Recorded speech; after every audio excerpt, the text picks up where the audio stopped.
ભરૂચમાં વર્ષોથી ઉજવાતા મેઘ ઉત્સવનો આજથી પ્રારંભ થયો છે।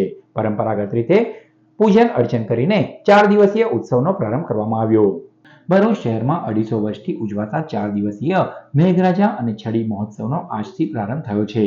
આજે સાતમ નિમિત્તે ભોયવાડ સ્થિત ઘોઘારાવ મંદિરમાં પરંપરાગત રીતે પૂજન અર્ચન કરવામાં આવ્યું। ભોય સમાજના મેઘ અને છડી ઉત્સવ સાથે ખારવા અને વાલ્મીકી સમાજના છડી મહોત્સવનો પણ પરંપરાગત પ્રારંભ થયો। ભરૂચના 5 બત્તીથી સોનેરી મહેલ સુધીનો માર્ગ દુકાનો, સ્ટોલ, મંડપોને લઈને મેળામાં પરિવર્તિત થઈ ગયો છે। સ્ટેશન રોડ ખાતે પણ મેળાનો માહોલ છવાઈ ગયો છે। આજે સાતમે મેઘરાજાને નવા વસ્ત્રો પરિધાન સાથે ઘોઘારાવ મહારાજના ચોકમાં છડીદારોએ છડીને ઝૂલવી હતી।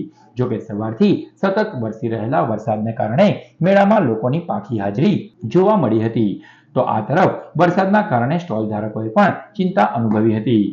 અમે 17-18 વર્ષથી મેળામાં આ ધંધો ખીચો લોચો અને ઢોકળાનો કરીએ છીએ, પણ આ વખતે વરસાદથી અમે પરેશાન તો છીએ, તે છતાં પણ ભગવાન પર વિશ્વાસ રાખીને કહું છું કે સારું થાય તો સારું છે।